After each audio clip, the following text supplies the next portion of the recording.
You do not know how to become an abode of divine grace.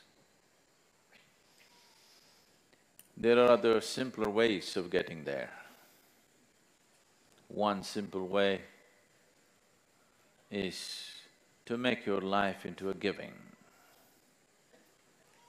When I say giving, I am not talking about… It is not to be understood as an act, because giving as an act is a deception. Because what can you give? Everything that we have, including this body, we have taken from this planet. What we can give is only a paltry part of what we have taken. Giving as an act could be very deceptive and could turn ugly. But if your giving is your way of being, if your way of being is giving, and your actions are only a manifestation of your way of being, there is no way to avoid that. If you establish your way of giving, when you open your heart to give, the grace of the divine invariably seeps in. That's inevitable. It is not what you give which makes the difference. It is just that for some reason you opened yourself up. That's what makes the difference. If you do not know how to simply sit here and become a doorway to the divine,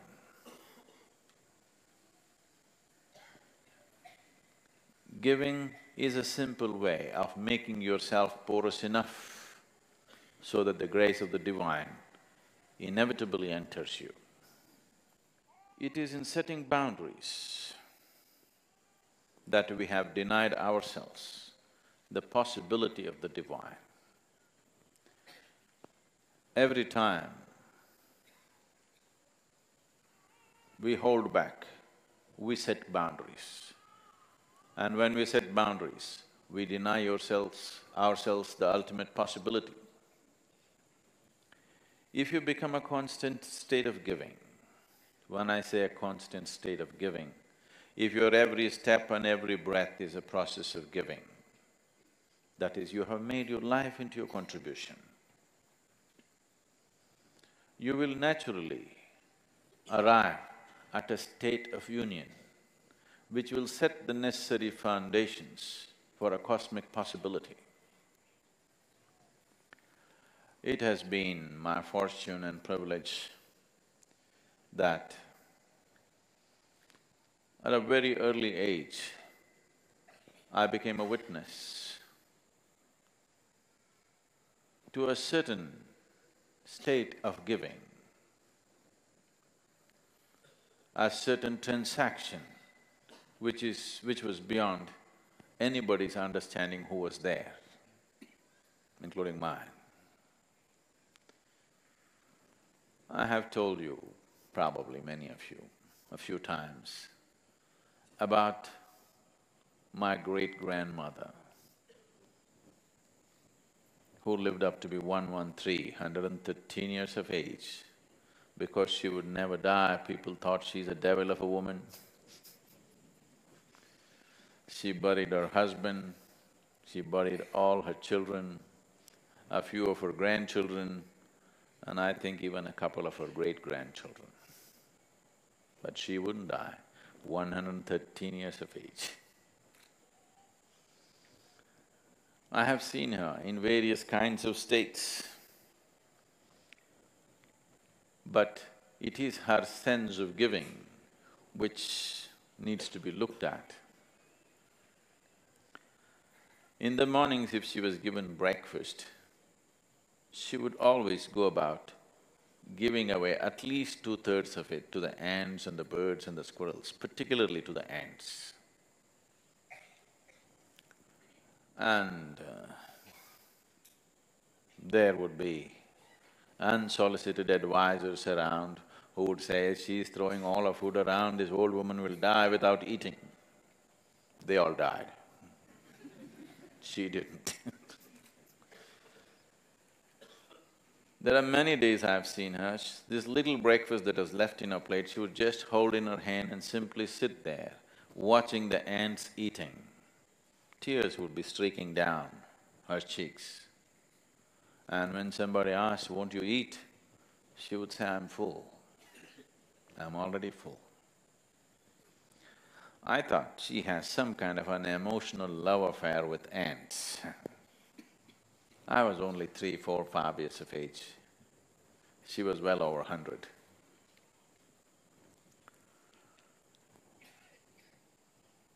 It is many, many years later, I realized there's another way to transact with the world. If the ants ate, she was being nourished. A logical mind would never understand this. This would look like rubbish to a thinking mind. But she was nourished like this. It is this nourishment which gave her an extraordinary longevity. Life happens in many ways. Your nourishment is not just through the food that you eat.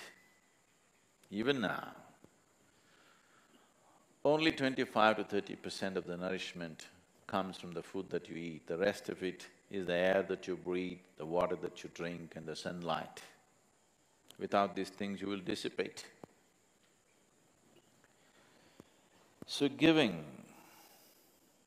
is… First, I want you to understand, you have come with nothing, so you cannot give. We're just trying to deceive the Creator. We are giving. There's nothing to give. We just act it out. He also kind of plays along, so it's okay. We are playing a game. We are smart, so we're trying to deceive him. But he's intelligent, so he plays along. He's wise, so he plays along. There's nothing here to give. Everything is that we have picked up from here.